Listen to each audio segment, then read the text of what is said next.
In this video, we will be looking into a Battlemech, which was another one of the Star League's most advanced machines, implementing what was at the time very recent XL technology, as well as the costly but dramatically effective double heatsinks. Named for one of King Arthur's most capable knights, and one which ironically had an affair with his wife, let's begin to look into Krupp's stellar technologies, Lancelot. A heavy mech weighing in at 60 tons, the Lancelot is truly a leap forward in many respects over most of its peer weight class counterparts, even its fellow TRO 2750 companion, the Champion. Originally built in 2581 during the Reunification War, this Battlemech would be employed entirely and exclusively by the SLDF after its development, at least for several decades. Krupp themselves were better known as a weapons and computer company, rather than a full mech manufacturer, but the Lancelot was set to change that, especially with its, at the time, cutting-edge technology. Funnily enough, the Lancelot began, conceptually, as a medium mech rather than a heavy, at least as per the Star League's request. They wanted a medium mech with a limited dependence on ammunition and support, and was fast enough to operate in higher mobility units that may need to operate ahead of their supply lines. As if these requests weren't enough, the firepower not only had to have a limited dependence on ammunition, but also had to be powerful enough to fight back against enemy mech forces. With all of this in mind, Krupp and its engineering team got to work designing this very unique and powerful device.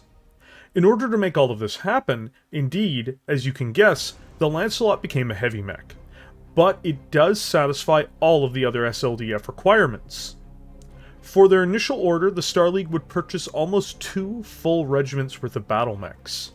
This advanced design would serve its employer's armies for nearly 2 centuries, before its production facilities were destroyed during the Amaris Civil War.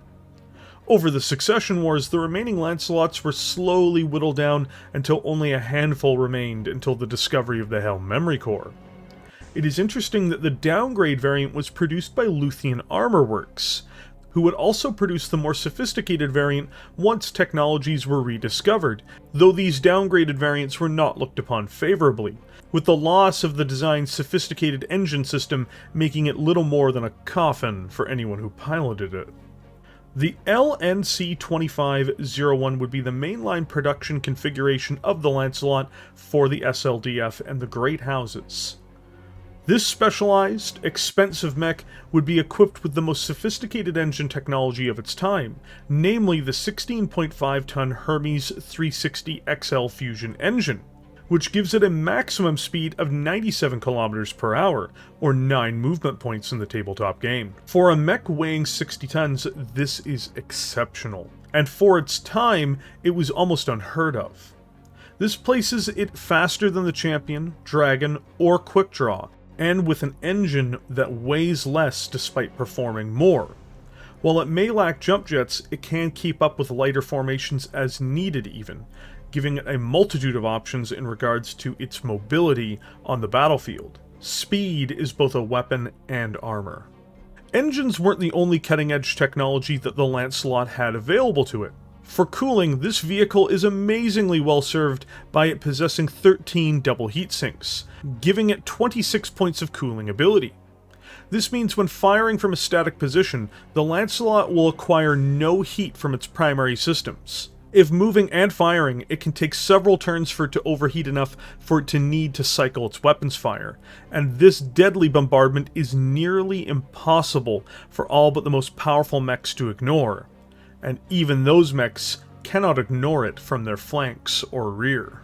The main thing these heatsinks are on board for, of course, is to cool the Lancelot's significant weapons array, which starts with its Kinslaughter particle projection cannon, fitted into the right torso. This is its longest range weapon and generates the most heat, but it does the most damage, and works consistently with its next primary weapons. A pair of Krupp Model 32 large lasers are mounted in both of its arms, and make up the majority of its firepower. This duo of large lasers excels at range, as well as damage, and are able to work in tandem with one another and the PPC quite easily thanks to its superb cooling.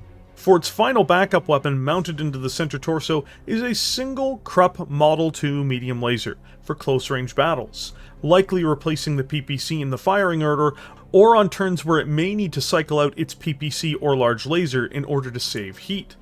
The Lancelot doesn't critical seek, almost at all. It shreds armor and pulverizes internal structure with hard-hitting weapons. Despite being 20 tons less and being almost twice the speed, the Lancelot almost has the same damage output of an Awesome. Though perhaps not the same range, but perhaps the way it damages targets is not dissimilar. But, as with all things, firepower, armor, cooling, and speed all cost when it comes to tonnage. For the Lancelot, while it's not badly defended compared to many of its peers, its armor is certainly not the heaviest for a heavy mech.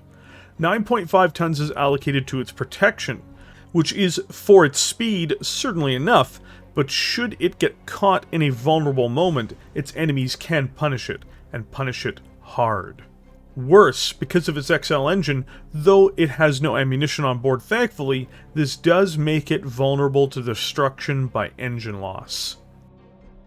The Lancelot is fast, heavily armed, well synced, and moderately armored.